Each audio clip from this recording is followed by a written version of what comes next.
जगदीश हरे, जय जगदीश हरे। केशवधृत नरहरि रूप, जय जगदीश हरे, जय जगदीश हरे। जय नरसिम्हा देव की जय। हरे कृष्ण माता जी।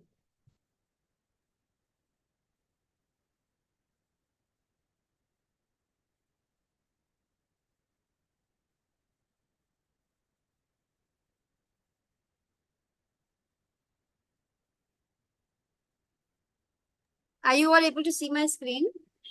Yes, Mataji, it is clear. Okay, I think I will just have to share with sound because there is a slide with sound. So before I begin, I would like to introduce myself. I am Praveena, and I have been associated with ISKCON Mangalore for almost 3 years now. When COVID began in fourth year now, when COVID began in 2020, I got into online sessions with the ISKCON Mangalore classes, and I found them that they were extremely transformational.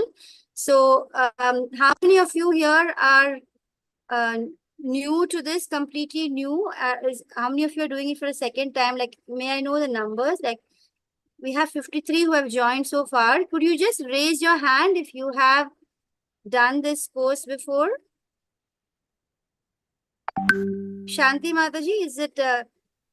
Are you raising your hand if you have done it before, or if you're new to it? Sorry, I was confused you. So those who are new, first time doing the course, could raise your hand. If you're doing it for the first time, you could raise your hand.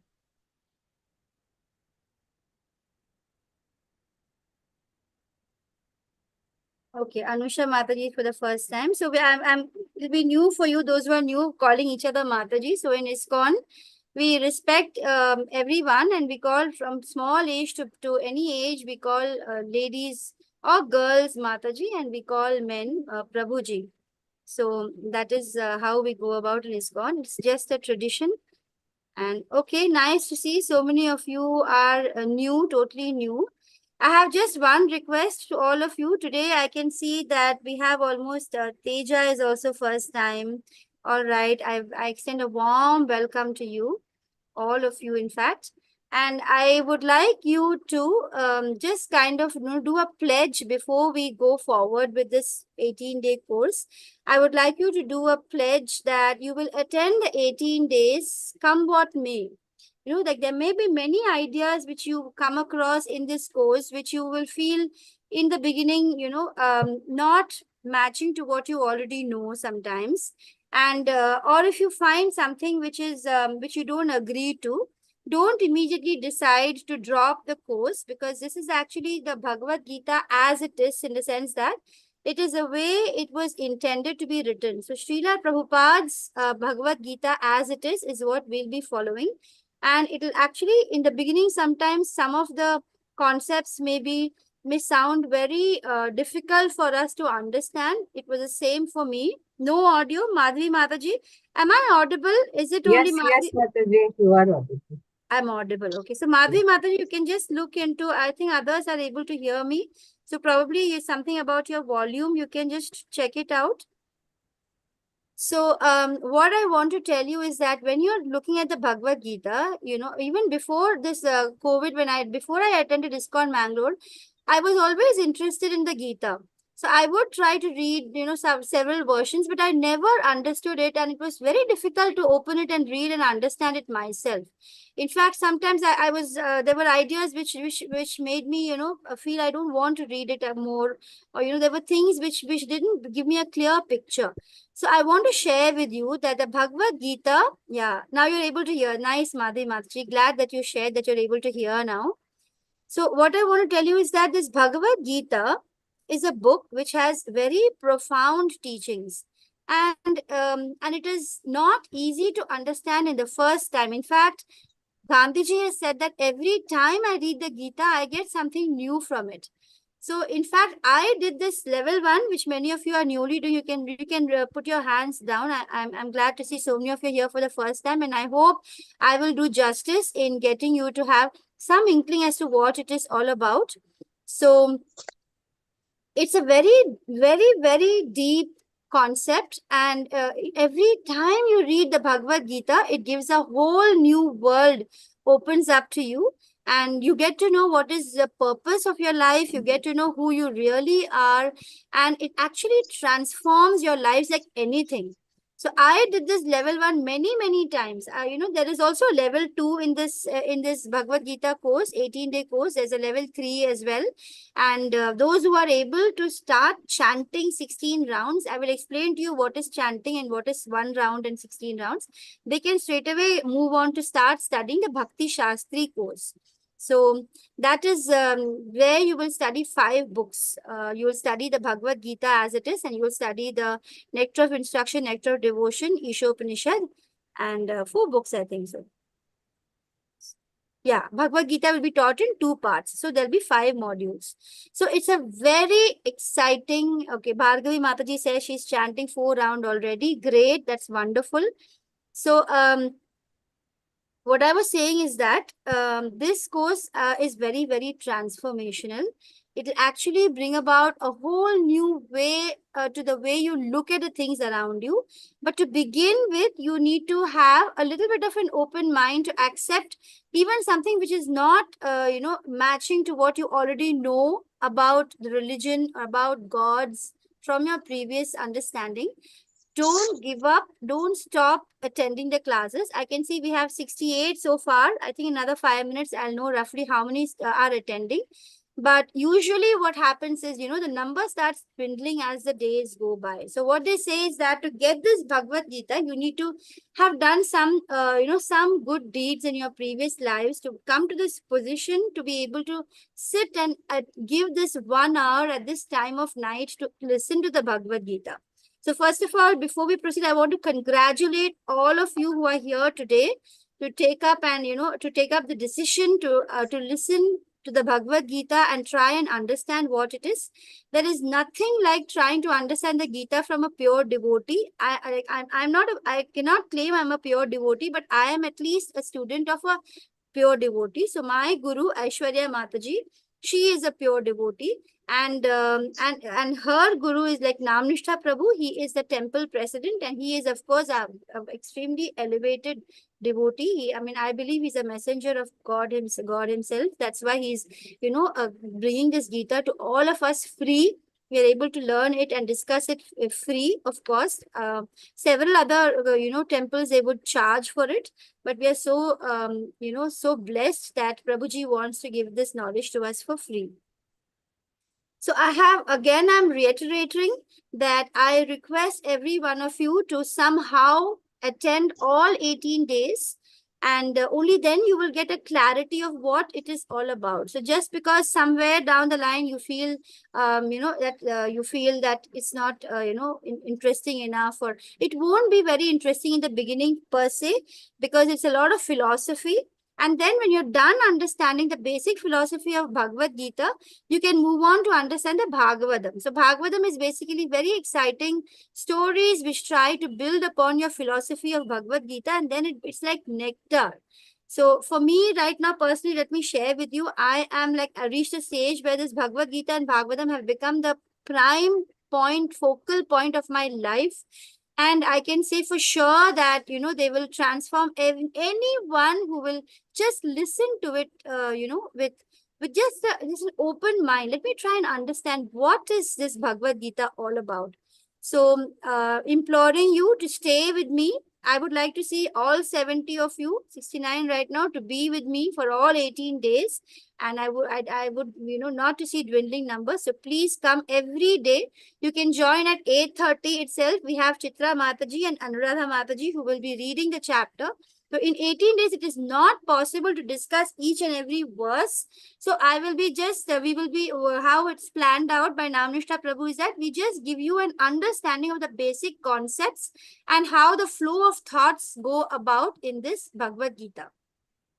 So that is only the target for this level 1. We just understand what is the conversation happening, what between Arjuna and Krishna, and what are the main concepts, and how is the concept flowing. So you will understand the flow of concepts if you attend all the 18 days, beginning from today, 3rd of June, Monday, till the 20th of June, we will complete 18 days. Right? So let me start sharing my screen and extending a very warm welcome to every one of you. And once more, congratulating you on your decision to join this Bhagavad Gita course. I think I forgot to share the sound again. So Bhagavad Gita as it is, the word as it is itself shows that it is the way it is meant to be said. So I would like to, definitely clarify that there are so many Bhagavad Gitas. So many people are still writing commentaries on the Bhagavad Gita. But it is important to remember that most of them are actually, quite not precise because they don't come from the disciplinic succession. So we will see in chapter 4 how Krishna himself explains why it is important for us to understand the Gita. One, like I told you, from a pure devotee, because only then they will bring out the beauty of this Bhagavad Gita. Others would make it very, they will not be able to get the real purport of what Krishna is saying in this Bhagavad Gita. And second, because people, they constantly think of material benefits rather than thinking of what is the real value of this Gita. So then they relate it to, okay, it's going to make you a great business, it's going to give you money, it's going to give you. So then when they relate it to only material things, then the whole value of Bhagavad Gita gets totally lost. So that is why most of the Gitas you see around you are really, you won't get the exact meaning. And I find Srila Prabhupada is able to explain to us exactly what the Bhagavad Gita is. So let me begin by once more extending a warm welcome to all of you to this 9 p.m. English batch of Bhagavad Gita 18-day course. And before beginning, I pay my humble obeisances to the beautiful deities of Shri Shri Radha Govinda Temple, Mangalore, ISKCON Mangalore. So as you can see, these deities are, are from where the course is coming from, which is ISKCON Mangalore, ISKCON Mangaluru. And this is the 18-day course. It is a Radha Govinda Temple, and it is located in Coconut Garden Road, Toll Gate, Kadri.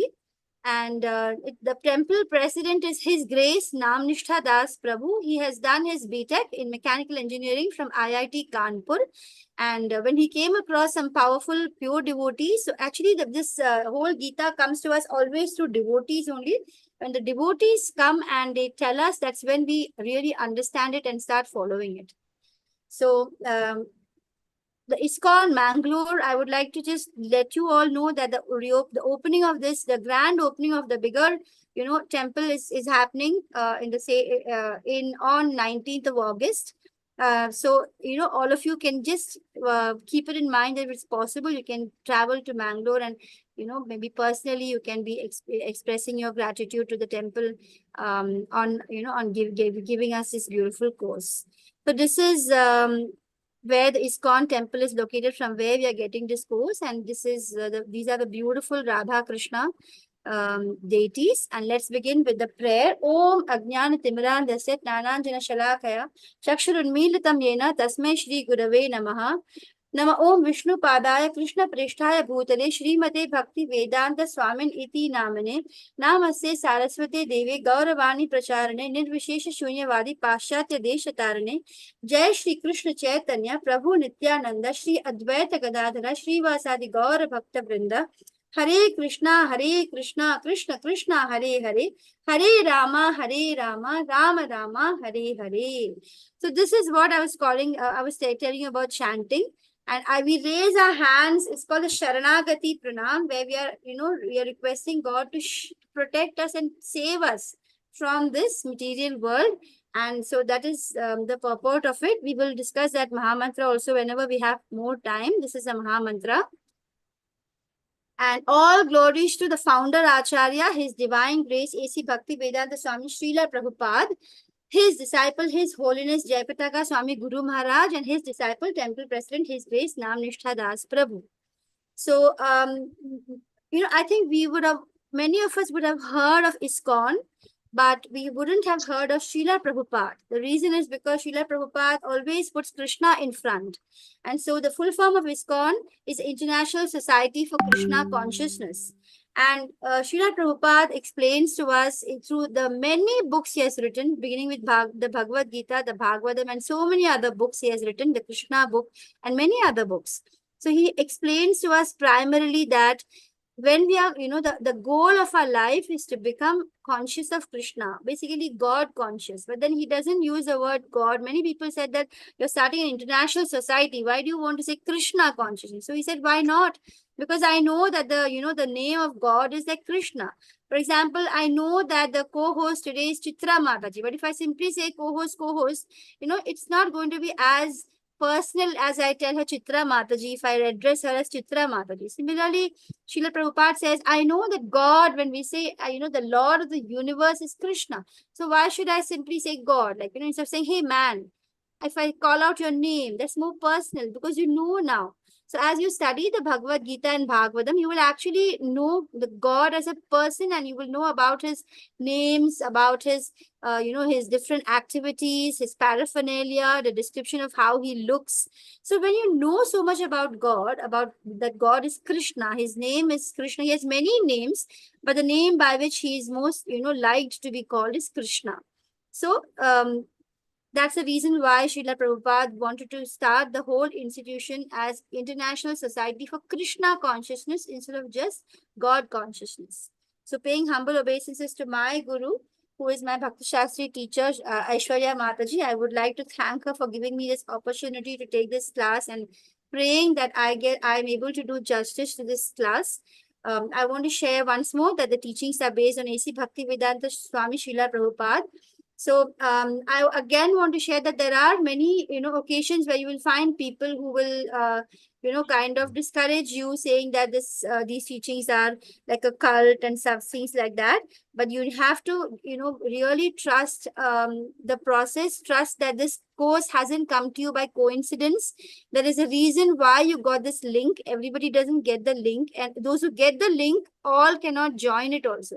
There are about 200 people who have joined the course, more than that, but only 72 are attending. So it is not mere, coincidence that you are able to attend. It's because Krishna has graced you and that you're ready to get this information. And Srila Prabhupada, the way he has portrayed the Bhagavad Gita is worth understanding. So let's proceed. So this is a picture of Srila Prabhupada. He's in a Rath Yatra, and he began his life in a Vaishnava family. So he understood Krishna and so many of the deepest concepts in his childhood itself from his parents. And eventually, as he grew up, he became the disciple of Bhakti Siddhanta Saraswati Maharaj, and his guru actually told him that you can go to the West and teach the Bhagavad Gita since you're good at language English. And so if you go and spread this knowledge to the Western world, when it comes back to India from the Western world, it will be more appreciated. The reason why he said that is in India, it was already, people all say, oh, Krishna, I know Bhagavad Gita, I know God. They're not open to understanding that there are so many concepts which are lost in course of time. So in India, we had like the Mughal attacks, and then we had a British rule. And so even our grandparents and great grandparents have lost this knowledge. This knowledge was not being shared for so many centuries. So it was important for someone to bring that whole, the Gita as it is back to India. And that was not possible because in India, people had the idea that I already know. They feel that, okay, Krishna, we have temples there and we know Krishna. That is the reason it was, the understanding was that if it goes to the Western world and then and then it comes to India, because America in those days and even now is like the leader. It's like they're the leading country. So people even in India right now, when they see that the Westerners are following something, they want to do it like that. So fortunate or unfortunate, that's how it is. For example, the pizza, the pizza was initially, its origin is in Italy. But in Italy itself, pizza was not a great thing. People wouldn't think pizza is such a great thing.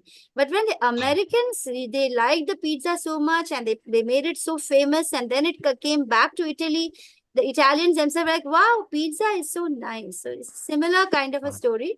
Now, when we have the, ISKCON movement all around the world, people in so many countries have understood the Bhagavad Gita, and we can see how the Westerners are into chanting, and they're so clear about the concepts taught by Prabhupada. When they come and they try and tell us back in India what it was all about, because we lost it because of the centuries of rules, the British, and then before that the Mughal, and so many other attacks which have happened from whatever different countries of the European countries. So many people have kind of hidden, been instrumental in hiding this very priceless knowledge, and now gradually more and more people are getting the taste of understanding the Bhagavad Gita. So we are all here to study, and this is just some pictures which show the life of Srila Prabhupada, who has been instrumental in bringing back the Bhagavad Gita to the world right now in its real understanding, not in, the kind of understanding which is totally materialistic. So here you can see in his childhood years how he was, he wanted to do a Rath Yatra where he carries the idol around the whole area. He wanted to do it in his childhood itself, and his father facilitated it. And here we can see him. This is him in this white shirt, and you can see his guru here, Bhaktisiddhanta Saraswati Maharaj. And so how he takes teachings from him. And then in this picture, we can see how he is preaching. He actually he began when you can see the League of Devotees, you can see at the back. He started the ISKCON movement in his initial name as League of Devotees in India. But in India, he could not, it didn't succeed very much for the same reasons I explained to you. And then he with the help of different publishers, because his guru had also told him that you have to preach Gita and Bhagavatam in the Western world. And also he had told him you must publish books and magazines. So he would publish a magazine called Back to Godhead, and he dedicated his life to spreading this beautiful message of the Bhagavad Gita through different books and publications and through the ISKCON temples. Before he died, he built 108 temples around the world, and he traveled the whole world 14 times. So why I'm going on saying is that initially, I have seen myself, in fact, also wondering why are we, speaking so much about Prabhupada, but then it is important to pay respects to the Guru who brought this knowledge to us. And therefore, Guru is actually, a messenger of God. God himself comes through the Guru, and that's why we have to pay our respect to the Guru who brings us the knowledge before we proceed with the knowledge. So that's why it's really important to discuss Srila Prabhupada. At the age of close to 70, he at last is able to embark on the journey to the Western world with hardly any money. And then he goes there. He has no money. He just sits on, some park, and he starts chanting. So he says that the power of chanting is what made him, gave him all the power, because the name of the Lord, the Naam and the Lord himself are non-different, which people don't realize until they start making chanting of the Lord's names a part of their life. And then he started, you can see how he became, he preached, and he brought the name Krishna and Bhagavad Gita to all over the world. So let's watch a small video also. Here we can see how he is speaking to different politicians, and how he is published the magazine Back to Godhead, and so many set of books. Let's look at his timeline, how he traveled the world. Let's look at his video. Let me know if you can hear the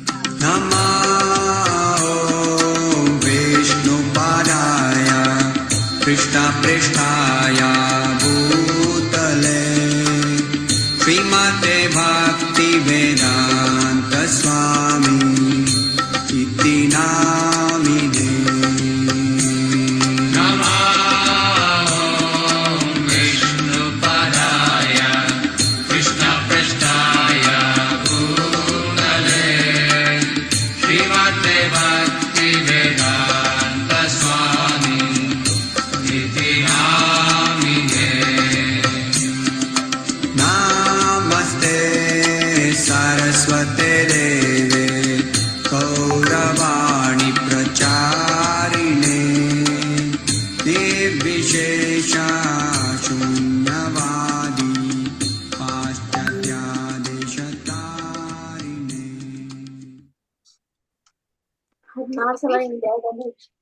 Was it audible? Yes, Nikita Yes, Mataji?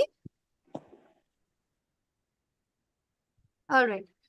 So that was just showing how Srila Prabhupada traveled all around the world and made the Bhagavad Gita so popular. So Bhagavad Gita is an epic scripture. It has the answer to all our problems today. So believe it or not, it actually has the answer to every single problem that we have faced today in the universe. And it was considered a spiritual dictionary by Mahatma Gandhi. And it is a book of inspiration for many leaders across the planet even today. So all you need to do is have that open mind to really look at it and understand it. Gandhiji said that those who meditate on the Gita will derive fresh joy and new meanings from it every day, like I had just shared a while ago. And Albert Einstein said that when I read the Bhagavad Gita and reflect about how God created this universe, everything else seems so superfluous. Superfluous means everything else is so unimportant. When you really understand Bhagavad Gita and how God created the whole universe, everything else, is just not as important as this information which you learn in the Bhagavad Gita. So why ISKCON's Bhagavad Gita as it is? Like I also gave you a brief introduction earlier. Why is it that we, follow ISKCON's Bhagavad Gita as it is? So it's because of a disciplinic succession. So suppose your phone is there. You have a phone. Now you need to charge it. Now with a broken cable, you cannot charge it. It's broken somewhere. So then there's no flow anymore of the correct information. So this is because there is a lack of contact. You can't charge with a broken cable because a lack of contact between the source and the receiver. Similarly, the source of the Bhagavad Gita is Bhagavan himself, or it's Krishna himself. Actually, Krishna is the one who is the person who spoke the wisdom, the divine and the ultimate truth which is expressed in the Bhagavad Gita. That truth, eternal truth, has been spoken by Krishna, the Lord himself. And then, it comes down through, there are 4 different main, chains, through which the parampara, through which it comes. There are 4 paramparas. We fall under the one which comes with Brahma, so Krishna, and then Brahma and Narada, and so on. So the whole list is there. And this unbroken chain of disciplinic succession, which should not be broken anywhere like a broken cable. And then when we get the knowledge directly, only then that knowledge is really the correct meaning. Otherwise, if somewhere it's broken and then somebody is just making their own meaning out of it, you can make so many countless meanings. Especially Sanskrit language is such that a word you can understand the meaning only by the context, because a word can have so many meanings. So people will interpret it in so many of their own ways. But then this particular Bhagavad Gita, as it is by ISKCON, by Srila Prabhupada, there is a whole disciplinic succession and the entire lineage where you can see that the origin, which is Krishna, and down to Srila Prabhupada and all of us, his disciples, spreading the knowledge. We are in an unbroken chain of disciplinic succession, and that is why this knowledge is pure. And so it is worth studying this book rather than any other of the Bhagavad Gitas available in the market. So Gita is a vast book. It's a systematic study of the Gita. Actually, it will take about a year to really understand Gita. In 18 days is not possible. That's why, like I told you, we're going to focus on the flow of thoughts. Objective is that when we understand the flow of thoughts, we will be ready to understand, we'll be ready to go into deeper study. So that is the idea. So when was the Bhagavad Gita first spoken? So Lord Krishna is the one who spoke it. So we will see in chapter 4 that it was first spoken by Krishna to the sun god Vivaswan. So then people may wonder, how come he can speak to sun god? So, before I proceed further, I want to again tell you that when you hear such things as Krishna spoke to the sun god, we, should not shut off and immediately think that this is not practical. Because in spiritual knowledge, which comes down by listening, we need to understand that our senses as human beings is imperfect, right? What we actually see with our material eyes, this body that we have, the material eyes and ears and our sense organs, is never, it's not possible for us to understand everything. In fact, close to nothing. We can only understand very little using our material senses. So we need to, go by the process of listening. Only through listening, can we get the real understanding of this entire universe and who are we and what is our purpose. The things which we will be studying cannot be proved, materially. You cannot use your material sense organs and do an experiment in the laboratory and prove it. So when we speak about Krishna's giving this knowledge to sun god, we have to understand that the sun that we see, there is a planet there and there is a god there. So these concepts may not be easy for us to understand, but instead of negating it completely and saying it is blind faith, don't blindly disagree as well, right? So keep your minds open and try and have that idea that the scriptures which have been for so many years have got the eternal truth in it. So that concept, that idea of looking at the Bhagavad Gita should be with reverence and with understanding that there is some eternal truth in it, and it is something which you cannot just say it's not there just because you can't see it through your senses. So in due course of time, after the Bhagavad Gita was taught to the sun god, then the science as it appears was lost. Krishna says that what happens is we are in this material world, and then when some knowledge is there, it gets lost, and so Krishna again comes back 5,000 years ago to give the Bhagavad Gita to us through Arjuna. And the main topics which he covers are very, very deep and important for us as human beings. The Bhagavad Gita is like a human manual. It tells us who we are, why we are here, what is our purpose, and it actually explains to us everything that we see around us. Once you understand the Bhagavad Gita, there will be not a single thing that you see around us for which you don't have an understanding or an explanation. So the 5 main concepts are Ishvara. You will understand who is Ishvara, who is actually the supreme personality of Godhead. You will understand how Krishna is the supreme personality of Godhead. And in the beginning, you might say, I actually believe Shiva or Devi or so many other things. But then as you keep on reading the Bhagavad Gita and listening to the devotees, you will get a clearer understanding of what are the position of all the different gods that are there in the Hindu religion, and what is the position of Krishna. And there are so many scriptures which explain that when we say Ishvara, the supreme personality of Godhead, it is Krishna. So this is one of the topics of Bhagavad Gita. The first thing is you will understand what is divinity, that is Krishna. Second is you will understand what is soul. So this is very, very important. And although many of us already know, being in India itself, we are fortunate to hear all these things about reincarnation and that we are not the body, we are the soul. So these things we hear. But then to actually internalize it and understand it and apply it in our day-to-day life and remember it all the time is not easy.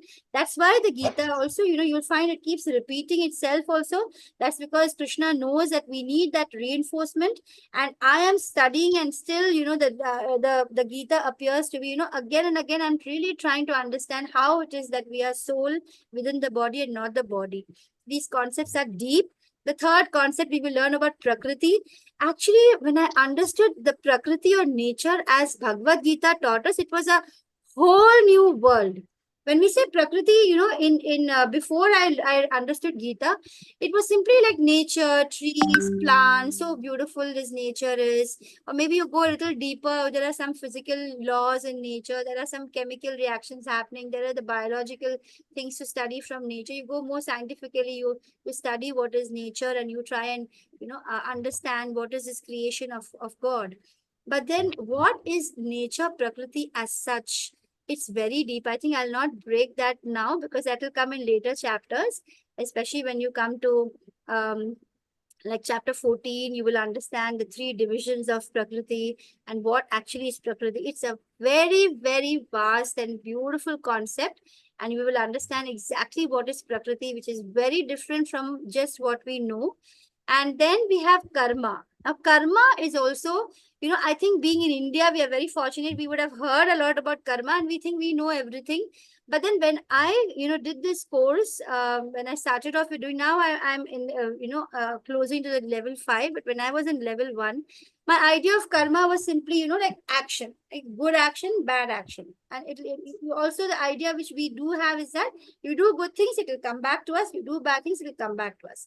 But then in Bhagavad Gita, the word karma is not only good karma and bad karma, but there is something very new you will learn called akarma.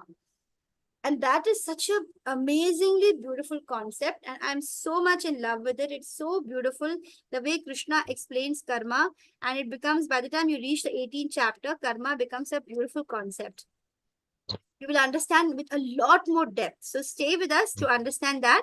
And then we will also understand Kala. Now, Kala or time, you will see, those who have seen the movie Oppenheimer, we had, the reference to the Bhagavad Gita over here where Krishna says, Kalosmi, I am Kala. So this is, the Kala is also a really amazing concept in the Bhagavad Gita. Nowhere you will find such a, huge understanding of Kala in terms of the how the number of years that it can actually explain to us, the scriptures explain, is like mind boggling. And even from the smallest to the biggest, the time, the way it's taught is really amazing. I'm still a student and trying to understand because it's really so amazing. So these 5 are the main topics of Bhagavad Gita, and we will just go through the basics now, and I would like you to continue to level 2 and level 3. For level 1, every day there will be a link posted in the group for the quiz. I request all of you to, if you can't do it today, at least by tomorrow's class, or even within a few days, if you catch up and do 2-3 chapters together also, it's fine. But do attend all the quizzes, because at the end, when you finish your 18 quizzes, you will be automatically getting a certificate, and that will make you eligible. You will need to show that certificate to start your level 2. And I really want you all, I think how many are there so far? We have 75 of you. All of you, in excluding me, 74, should move on, to study the Gita till the very end of the 18 days and further. So because it is worth it, I'm telling you, it is worth it. So Bhagavad Gita was spoken by Krishna himself. It's a Vedic wisdom which passed by oral reception. Like I told you, it's not just through our senses. You need to listen. It's through oral reception that we understand the Bhagavad Gita from generation to generation by topmost saints and great ascetics. So the Bhagavad Gita is not just somebody creating something at all. It comes through a lot of meditation, comes through great ascetics who actually accept the Bhagavad Gita, which is as it is spoken by the Lord himself. So until it was written by Srila Vyasadeva, and Srila Vyasadeva has written the Mahabharata, in which the Bhagavad Gita is there. It's just a small part, but the Mahabharata is actually meant for, to attract us to it with all it's a lot of got so much of politics, and so it's such an exciting set of stories that we love to listen to it. And then in between the Bhagavad Gita, the philosophy is put so that we actually get the real purport or the real understanding of who we are and why are we here. Krishna explains that in the Bhagavad Gita. And this was given Krishna had given this knowledge more than 5,000 years ago. So we'll quickly look at the Bhagavad Gita as being the jewel in the Mahabharata. Like I told you, it's like the main thing. The Mahabharata has so much, but the Bhagavad Gita is like jewel. And it means Bhagavad Gita. It means, Gita means song. Bhagavad comes from the word Bhagavan, which means the Lord. It's a dialogue. Most of the scriptures in India, they're all dialogues between the disciple and the guru, or between two, people who are highly elevated, have a lot of knowledge. And so through question and answer, the whole thing is explained. So here we have the Lord Krishna. He and his friend, the Pandava prince Arjuna. Arjuna, in the battlefield of Kurukshetra, is actually suddenly feeling so depressed because he sees his in his enemy side all his dear friends, and he sees his guru, and he sees so many of his relatives, and then he's like heartbroken. So he's like extremely distraught. And Arjuna is actually a highly elevated devotee, and there is no reason for him to become confused. Krishna has created this in Arjuna's mind so that the Gita can be brought down to us in Kali Yuga. We need it. So it is for our sake that the Bhagavad Gita was spoken by Krishna to Arjuna, and the whole, it was created by Krishna for our sake. So we are extremely grateful that it's coming down. Even now we are listening what was spoken 5,000 years ago to Arjuna. The dialogue is about life. It's about living. It's about relationships. It's about habits and so much more. So these are going to be the different chapters. As you can see, they're all called yoga. So they all are basically teaching us different types of yoga, which means union with the Lord. And how is it that we can have different kinds of yogas? And predominantly the yogas are the karma yoga, the Jnana Yoga, then we have the Ashtanga Yoga, and we have the most important one, which is the Bhakti Yoga. So we'll be going through all these different yogas in due course of these 18 days. And so what is the mood of the Bhagavad Gita? How is the, when you read the Bhagavad Gita, what should our mood be and what is the mood in the book itself? So like I told you, it begins with Arjuna's bewilderment. He is so confused. He is bewildered. And it's an appearance of an illusion. Arjuna's bewilderment and appearance of illusion. He's not really an illusion because he's actually a highly elevated devotee. Appearance of illusion is understood to be Krishna's arrangement. Because if Arjuna was not confused and bewildered at that point of the war, then Krishna would not have there was no need for Krishna to say the whole Bhagavad Gita to tell Arjuna, that this is what is your duty and you need to do it. And so many philosophical concepts which are in the Gita, it would not have been spoken by him unless Arjuna was confused. So Krishna spoke the Gita to rescue Arjuna. So although Arjuna is apparent first listener of the Bhagavad Gita, it is actually for all of us. So we must, when we get this Bhagavad Gita knowledge, we need to think that this is actually for us. Each one of us need to understand that this Gita is for us, because we all undergo this situation when we get totally confused as to what is our real duty, and it is therefore important for each one of us. So when the battle has begun, we have these two brothers. They are cousins, the Kauravas and the Pandavas. They both belong to the Kuru dynasty. And we have the Kauravas are the sons of Dhritarashtra, the Pandavas are the sons of Pandu. And there are lots of stories. We'll not go into all those details. But then the war happened because Dhritarashtra was ruling actually the kingdom only as a temporary caretaker, because Pandu had died. And so he was supposed to take care of the kingdom only till the time when Pandavas grew up. But his own children and he became lusty for the kingdom. And so they couldn't, think of the idea that they would have to give it up to the sons of their cousins. And so they do all sorts of so many wrong things. And finally, they refuse to give the kingdom to the rightful people who are the Pandavas, rightful in both ways. Legally also it was their rightful, kingdom. Actually supposed to belong, according to the principles and laws of those days, the kingdom was supposed to belong to the Pandavas. But the Kauravas were refusing to give it to them. And Krishna himself tried to actually explain to them that, give them at least 5 villages. But then the Duryodhana was not even ready to give even that much. So he was so lusty for the kingdom that that there was no other choice. In fact, the whole thing is also Krishna's arrangement, because Krishna wanted to actually destroy all these adharmic people so that dharma could be established. So again, it was Krishna's arrangement only. So Krishna's arrangement, and consequently, because this whole battlefield happened, and then Arjuna asks Krishna to drive the chariot. He says, before fighting, before starting this huge war where there are so many people involved, so many people are ready, are ready to fight, I want to see who is on the opponent side. And then Krishna drives the chariot. Krishna, very strategically drives the chariot right to the place where Arjuna can see his guru. He can see Bhishma, his Pitama, that is, his great grandsire. And he can see all those people who are so dear to him. And, it breaks Arjuna's heart. And that was what Krishna was anyway, aiming for eventually. So Arjuna was therefore, when led to the middle of the battlefield, he broke down and he said, I can't fight. And he gives reasons which we will look at today. And that is the reason why the Bhagavad Gita was spoken.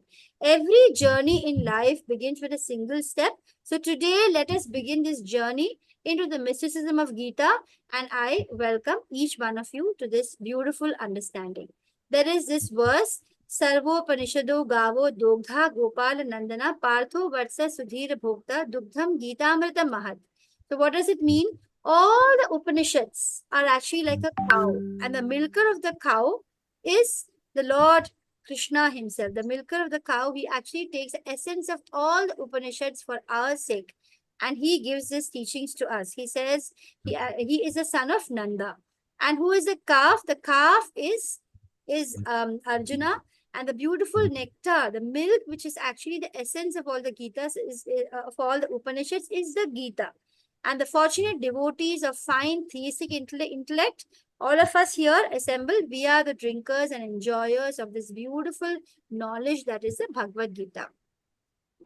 So at last, from where will you get the quizzes? Okay, I'll address the questions at the end of the class. It will be there in the WhatsApp group, Anusha Mataji. And I think Apurva Mataji has shared the link for the attendance. I request all of you to kindly quickly click on the link in the chat and please fill in your attendance for today's class. So let's begin with the chapter 1, which is called the Arjuna Vishada Yoga. I have given you a quick understanding of Srila Prabhupada, of the Bhagavad Gita as it is, of why we study this particular book, and what is the situation where the Bhagavad Gita was spoken by Krishna to Arjuna, because Arjuna was, lamenting. So it's called the Arjuna's yoga of lamentation. Lamentation also always has some positive side to it. Like how you can see here, the Gita was revealed because of Arjuna's getting into the mood of lamentation. So in this chapter 1, we are going to see how 3 different people react differently to the same scene, which is the Mahabharata war in the battlefield. If you look at Dhritarashtra right on top here, Dhritarashtra is the father of the Kauravas. He is blind not only physically, he is blind spiritually also. So, we will be studying later in the chapter 14 about the gunas, which is again, which I said I'll be telling you in 14 chapter. It's about Prakriti or nature having 3 gunas. So all these 3 characters about whom we are studying in chapter 1 are in 3 different gunas. Dhritarashtra is in Tamo Guna. Tamo Guna means he's ignorant and blind. He knows his son is doing the wrong thing, but he's so attached to his son that he is blinded. Is not able to tell his son this is not the right thing. He is blinded to see what is right and wrong. In fact, he will convince himself that what is wrong is right. So people in Tamogun, usually they will be like that. They will think that what is right, they will say it is wrong. What is wrong, they will say it is right. They will be blinded. They will be in the mode of ignorance. So Dhritarashtra is not just blind physically, he's actually blind spiritually also. He refuses to see, although Krishna himself comes and reveals himself. Dhritarashtra is like, I know Krishna, your God, but I can't follow your advice. He's unable to do what is right. So that is the position of Dhritarashtra. Duryodhana, on the other hand, down here, you can see Duryodhana. He is in the mode of passion or Rajogun. So why is he in Rajogun? That's because he is blinded by lust and greed. He is only looking at the material pleasures. He wants a kingdom. He wants the riches. He wants to enjoy the sense gratification which you get of having such a lot of riches, the kingdom itself. So he is, totally in the mode of passion. He will never think. All he can think of is his own greed and lust of what he wants. That is Rajogun. And Arjuna is in Sattvagun. Sattvagun is when you very compassionate to everyone, when you want to be very careful and do what is right, very focused on doing what is right. And so, basically trying to do what is good and what is right, that will come in Sattvagun. So this is how we see the different reactions to the same scene here. So we have looked at all of them. Let's look at the first verse at last. We've come to the first verse. The whole Bhagavad Gita begins in chapter 1, verse 1 with Dhritarashtra's words. And it is the only verse by Dhritarashtra. Again, there will be nothing else which Dhritarashtra says. Some of you may be knowing, but those who don't, Dhritarashtra is blind and he is not able to go and see the war. So in his heart, he actually wants the war to take place because he wants the Kauravas to somehow win, and he wants to continue ruling and give the kingdom to his own sons. So he is, he wants to see what's happening in the battlefield. And so Sanjaya is a person who will relate to him. They're sitting in the palace far away from Kurukshetra, and Sanjay has been blessed with a divine eyes. So he is able to, now all these things we need to understand as real. We can't say, oh, what is this? How can someone sit and see? Just as we see the television here now, we see things all over the world. They have these, in these olden days, so many ways of, doing all these technology just simply through sound vibration, through mantras, and this technology is lost to us today, but they had these technologies very much. So Sanjaya was able to see everything happening in the battlefield, and so Dhritarashtra begins by asking this question to Sanjaya. He says, Dharma kshetre kurukshetre samaveta yuyutsavaha mamaka pandavaschaiva kimakurvata Sanjaya. So this is a verse, and we can, actually, if we analyze, every word has so much of deep meaning. So the Dhritarashtra's words can be analyzed very clearly. You can see that he says dharma kshetre. So it's like something auspicious. Like when we boil the milk in a housewarming ceremony, something auspicious is happening, right? So it is, Dhritarashtra knows that Kurukshetra is a dharma kshetra, and so it is a place where only good will win and the right will win. So he's using the term dharma kshetre, kurukshetre, kind of to, he's actually feeling a bit afraid of the consequences, knowing that he's in adharma. So it's not like people who do wrong things don't know that what they're doing is wrong. They do know it very well. So he knows it, and so he's kind of, using the word to again stress on the fact that actually it's a dharma kshetra. But then he clearly opens his mind when he says, Mamaka Pandavaschaiva. What are my children? What are Pandu's children, Pandavas, doing? So you can clearly see that it's like as if the milk is boiling and you put some lemon or curd or vinegar, it just separates, it splits up. So he is, when being a king, he is supposed to do what is right. He's supposed to give protection to his brother's sons. He's supposed to listen to the advice of the elders and know that the kingdom should be given to Pandavas. But what does he do? He thinks of my children, Pandu's children. And that, causes a whole rift and the whole breaking of the milk happens. But then what happens is that with that broken milk, rasgullas are made. The very rasgulla is made from the milk that is broken. And when the rasgulla is made, what do you do with the rasgulla? Or obviously you will eat it. But then why does Dhritarashtra ask, Kim akurvata? Means what is it that is happening? Now, it is a very actually silly question to ask. People are in the battlefield, they are going to fight.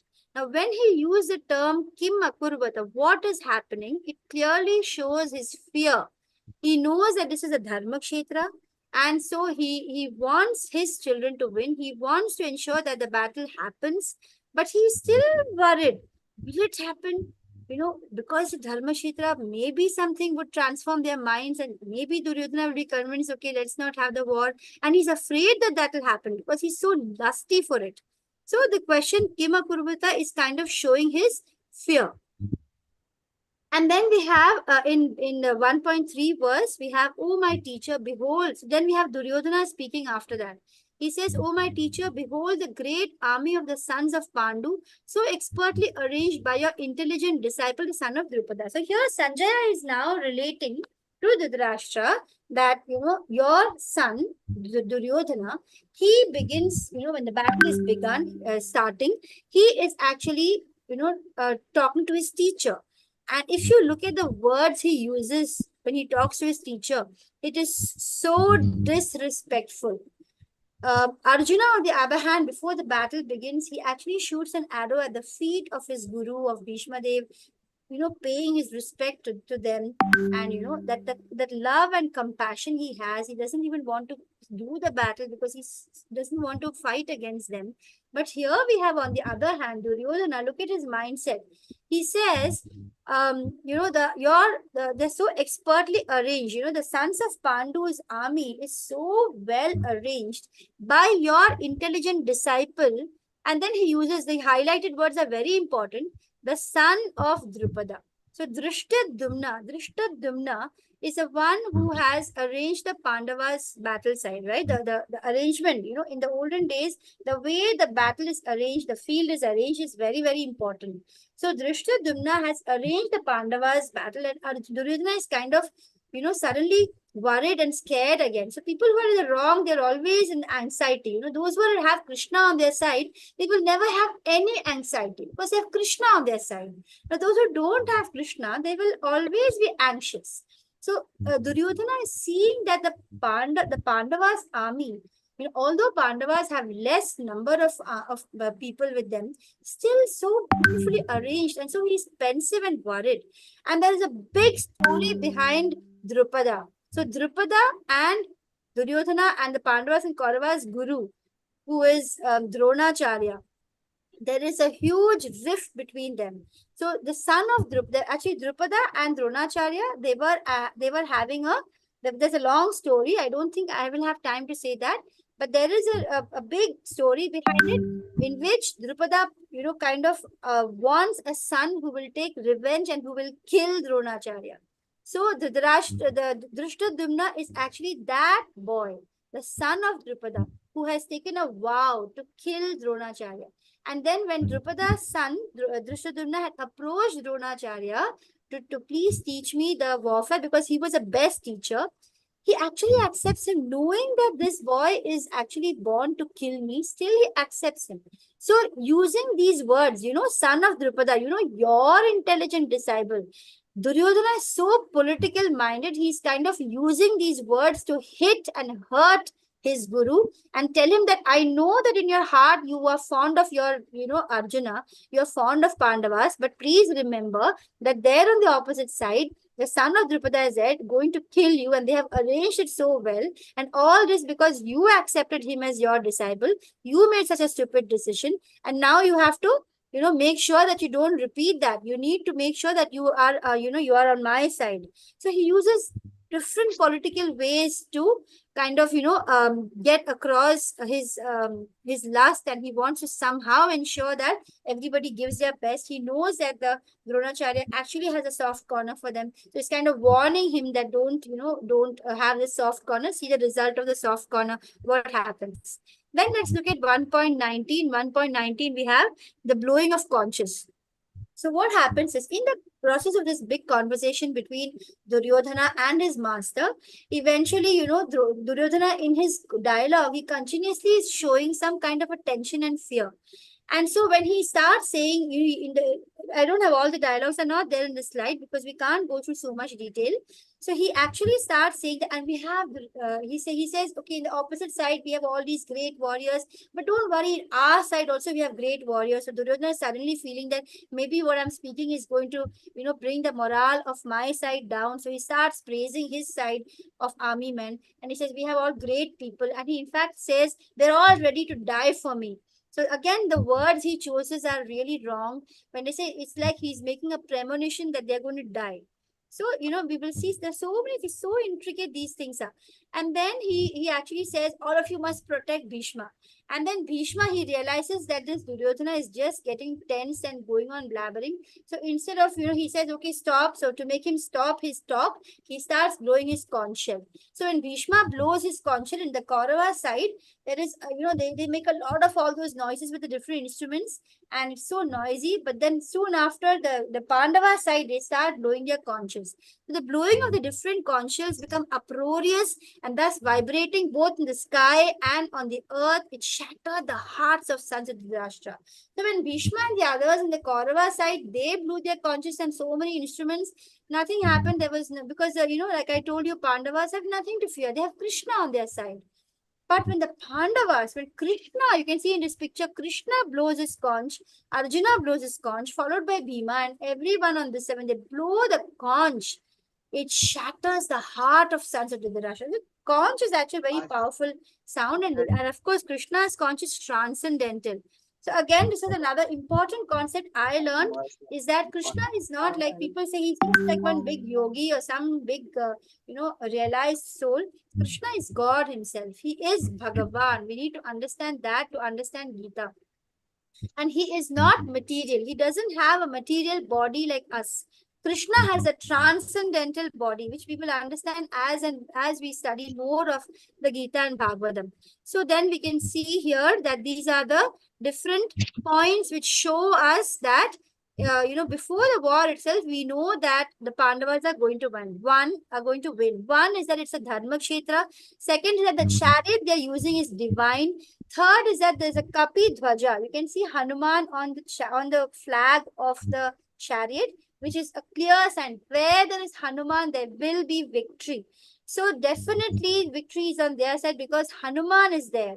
And Hanuman actually does say that, whenever there is, the enemies come, he's going to shake their hearts by screaming out over there. So he actually sits on the flag there. So, transcendental Varsha Mataji, it means spiritual. So his body is not made up of earth, water, fire, air, and ether like our body. It is actually spiritual. His entire body is spiritual. By the word transcendental, I mean it is not material, it is spiritual.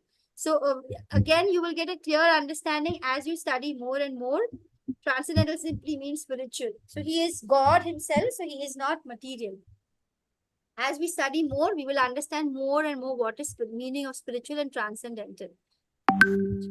So then the other reasons why the Pandavas are going to win other than Kapidwaja is, where's my slide going? Yes, Shankhanada. Like I told you, the sound of the conch shells, it shook the hearts of the Kauravas and it kind of clearly showed them that, we are in the wrong and we are going to, it's our end now. So that's why they were so shaken up. And then Gandiva or the Pashupatastra, which Arjuna wields, is actually given to him by Lord Shiva himself. And it's got lot of qualities which are unbeatable. Tyakta Jivita means it is the phrase used by Duryodhana in his dialogue in the beginning of chapter 1, where he says that, all these people in my side, they are ready to give their lives for me. That term he uses is actually a kind of a premonition showing, it was kind of proving that all of them are going to die. Right. Please raise your hand if you have something to speak. Otherwise, keep yourself on mute. Then we have the very important another point is that it started on a very auspicious day. It was Ekadashi and it was Mokshada Ekadashi. So in the month of December, when we celebrate Mokshada Ekadashi, that is the day when the Gita was spoken. That is the way the war began. So we know when we have usually auspicious days, it gives more power to the people who are good. Bhagya Lakshmi, it shows that wherever there is Krishna, there is Lakshmi. Because Krishna is none other than Vishnu. Vishnu is an expansion of Krishna, which we will understand as we study more of the scriptures written in the language of, explained to us by Srila Prabhupada. So, Bhagya Lakshmi, wherever there is Krishna, there is Lakshmi, there is Shri. So, Krishna is on Pandava's side. Then there is Shri, which includes everything. Auspiciousness, wealth, victory, richness, goodness, everything. Shri includes everything. They are all with Krishna. Where Krishna is there, Bhagyalakshmi is there, and so victory is sure for them. And this is my favorite one, Rishikesha. The word Rishikesha means the person who is in charge of the senses, right? So Krishna actually, he is the one controlling everybody's senses. Krishna is a Lord. He is sitting in the heart of every living entity, and he knows everyone. And he actually is the person who controls all of our senses. So when he is a controller of our senses and he is on the side of the Pandavas, even if he says that I'm not going to take any weapon, there's nothing he needs to do. He is, controlling everybody's senses ultimately. So he is Rishikesha, being Rishikesha on the side of Pandavas. There is absolutely no way for the Pandavas to lose. Now, if somebody would ask if he is Rishikesha, we can control everybody's senses. Why is it that the war is happening? Why is it that the Duryodhanas do this? So for this, there are, the basic understanding that Krishna, actually, he is the Lord of the universe. He can do anything, but he gives every living entity free will. So we make the choice of whether we want to be with Krishna or not. So based on that, we will have to face our consequences. Tyakta Jivita, Megha Mataji, is basically, Tyakta means giving up. Jivita means life. And so these two words were spoken by Duryodhana when he says that, oh, what, on my side, they're all ready to Tyaga their life. They're all going to give their lives for me. So when he said, words are very important. They're powerful. And so when Duryodhana says that these people are going to give their lives for me, he has predicted that, yes, they're all going to die for me. And so we are going to lose. So the Pandavas are going to win. So that is the meaning of Tyakta Jivita. I hope I'm clear, Mataji. So next, let's look at we have seen that. Let's look at the reasons why Arjuna says that I can't fight. So when Arjuna is got, he has so many bodily symptoms. His hands start shivering. The Gandiva slips from his hand. He can't stand anymore. He starts sweating profusely. And these are all symptoms we all feel in our life when we know that something is, is to be done, but we don't have the courage to do it. So that duty which we know should be done, when we are not able to do it, then we face all these same sort of symptoms. And so Arjuna, when he faces all these symptoms, these are the reasons he gives why he's unable to do that. One is compassion. He says that I feel so much of compassion for, how can I fight with people who have been my guru, I have played on the lap of my grandsire and he's been like my everything. How can I take my weapon and how can I kill them?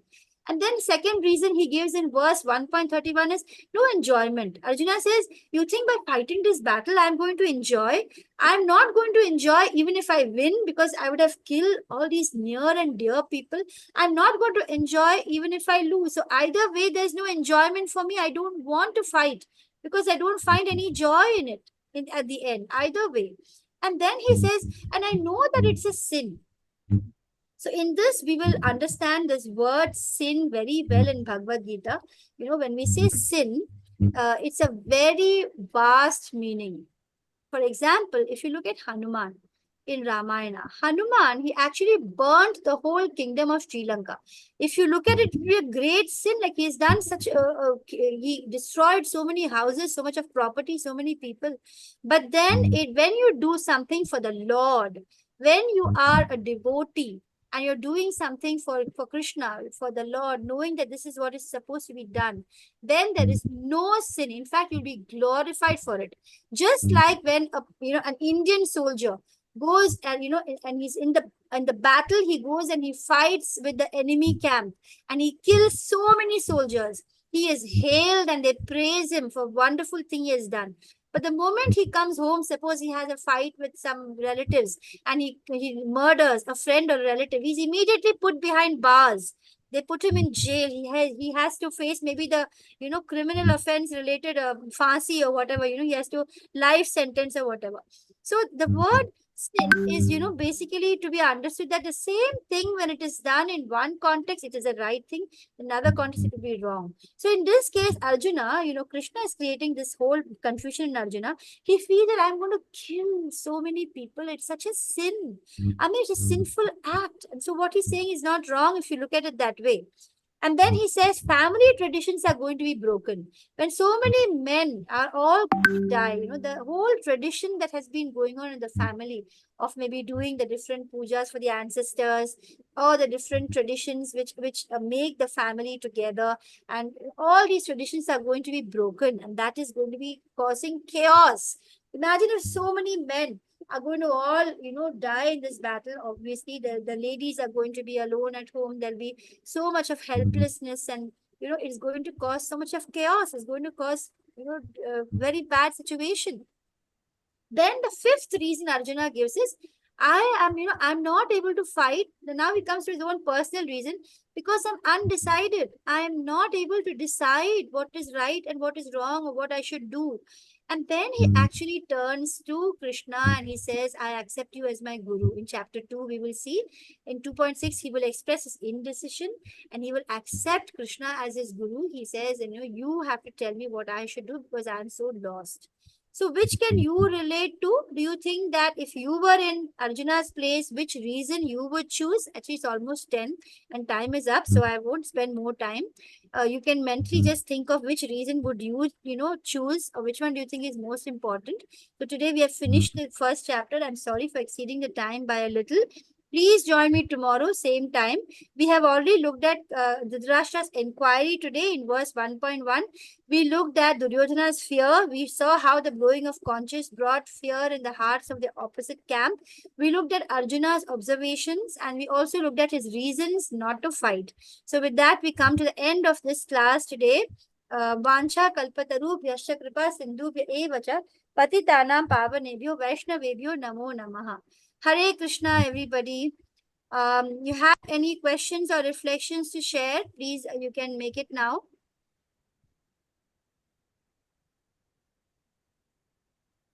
Anybody would like to share something? You can raise your hand. You can put it in the chat. I have actually answered questions. How long is the class for? It's for 18 days, Anusha Mataji. It started today is the first day for 18 days. Every day is actually a 1 hour class, but it would be nice. You want me to go slow, Rekha Mataji? Okay, I will try to go a little slow. Actually, there is so much to say for every chapter that, there's a reason I am going so fast. I will definitely try to slow down. Thank you for that feedback, Mataji. Thank you so much for the feedback. Yes, Anusha Mata, you want to be a better person, you will chant, you will definitely, if you have the desire, Krishna gives you whatever you desire. The power of desire we will see in the Bhagavad Gita. If you desire it, you will get it. That's why you're here, Mataji. That's why you have been, you're able to be here in this class. Please join me, all of you, tomorrow for the same time, but you can try to join a little early if you can listen to the chapter being read out by Chitra Mataji and Anuradha Mataji. So thank you so much, Sunita Mataji. Hare Krishna. Shall I end the class today? Thank you very much. Please join me tomorrow, everyone. I would like to see everyone tomorrow as well. Hare Krishna. Thank you, Matajis and Prabhujis. You're not able to unmute. You could unmute and say Hare Krishna. You unmute and say Hare Krishna. Thank you. Hare Krishna. Hare Krishna Mataji. Hare Krishna Hare Mataji. Krishna. Hare Krishna. Hare Krishna Mataji, Sadhu Pranam. Sadhu Pranam. Dandavat Pranam. Hare Krishna. Hare Krishna. Hare Krishna Mataji. Krishna Mataji. Hare Krishna. Hare Krishna Mataji. Hare Krishna. Ajay Prabhu, you have raised your hand. Would you like to say something? Ajay Prabhu? Yes, after this level 1 class, will we have level 2 and further classes? Yes, We'll be yes. conducting this. Yes, yes. ISKCON Mangalore conducts all the courses for free. We have level 1, then we have level 2, 3, 4, 5. And if you are able to, before you reach level 5, whenever you are able to chant 16 rounds, then you are considered to have already understood all the main things which is about chanting. You can straight away go to level 5 and do the Bhakti Shastri course. So those are, and these are, it's like, it's like an addiction. You really love this knowledge that you get from the Gita, and you really want to stay. I can see that, you're already looking forward to level 2. Let's do these 18 days and you can please, you can move on to level 2. Yes. I'm also Anusha, interested in learning Bhagavata. So will that be also taught over here? but I didn't hear you, Prabhuji. I'm also interested in learning Bhagavata Purana. So will that Yes, be yes. also taught? Bhagavatam classes are going on anyway, Prabhuji, every day in the temple. So you can use it. Will be posted in the group. You can attend the Bhagavatam. The Bhagavatam is huge. Like the Gita has like 700 verses and the Bhagavatam has like 18,000. 18,000. Yeah. And so, it takes a lifetime of study, and it is so nectarian to listen to the Bhagavatam. It happens in the morning at 8 o'clock. Nanusha Prabhu himself takes the classes if you are able to attend it online. And don't worry that I should start from chapter 1, verse 1. Wherever they are, just join in. And you will eventually you will come back in the circle and back to chapter 1. So there are a number of Bhagavatam classes going on. There's one at 8 in the morning, which is in English, and one at I think 5 in the evening, which is in Hindi. So you can choose any of them. The links will be posted. Do listen to the Bhagavatam along with this. The Bhagavatam will, is really emphasize all that we learn in the Gita. So Bhagavatam is like beautiful. It's so nice. Is Bhagavata classes also posted in YouTube? Because 8 o'clock in the morning, I'll have my college. So it will become difficult for me to attend at 8 o'clock. All have recordings, Prabhuji. So even I am a working person. I am actually a teacher. I work in an international school. So I'm also not able to listen to that lecture, but I try to listen to it. The recordings, the link of the YouTube link is also posted in the group. So I whenever possible, I listen to the lectures in the evening when I come home from school. So Bhagavata, in that lecture, they teach even the shloka and the meaning of it. Bhagavatam is actually basically stories related to Krishna and his devotees. So Prabhuji chooses one verse, and the story would be going on. He will give you the context. He will get you to repeat the shloka and all, and then he will give you a philosophy behind that verse, and he will help us understand that verse in the context of that story. So it's really nice, Prabhuji. Thank you. So I look yes. into it. I look into it. Yes, okay. Bhargavi Mataji, how many rounds? Ideally, in level 1, Namnishra Prabhu says in level 1, he would like everyone to chant 1 round. So actually, I was thinking of showing you this later, but this is a Japamala, which you can order it. You can also chant on your fingers, no problem. You can chant on counters, but Japamala is very nice. Once you have the Japamala, you will fall in love with it. So this Japamala, we use it to chant, and we chant Hare Krishna fully. When we reach 108 beads, we come back here, it is 1 round. So we go like Hare Krishna. We have to first say in this bead, which has got this strings in the middle, we hold that and we say the Pranam mantra for the Gurus. Why do we say that? Because we ask forgiveness for any offense we may do to the Guru before we start chanting. So we go like Jai Shri Krishna Chaitanya Prabhu Nityananda Shri Advaita Gadadhara Srivasadi Gaura Bhakta Vrinda. So this is available anywhere. You can look at Srila Prabhupada's 108 chanting of 1 round. You can get it on YouTube. With this mantra, after you say, for every bead, you say the entire 16-word mantra. Hare Krishna, Krishna Krishna, Hare Hare, Hare Ram, Ram Ram, Hare Hare. And then you shift. So in the beginning, when you're first time doing it, would take like almost 10 minutes or 7 to 8 minutes. But as you go and practice, you can do it like in 6 minutes or even 5.5 minutes. 1 round gets done. But initially, you can do it carefully and slowly. And as you become proficient in it, you will be able to chant it faster. So, shall I end the class now? Thank you so much for joining me. See you all tomorrow. Hare Krishna. Is there something more? Thank you. Hare Krishna. Hare Krishna, Hare Krishna. Mataji. Thank you, Mataji.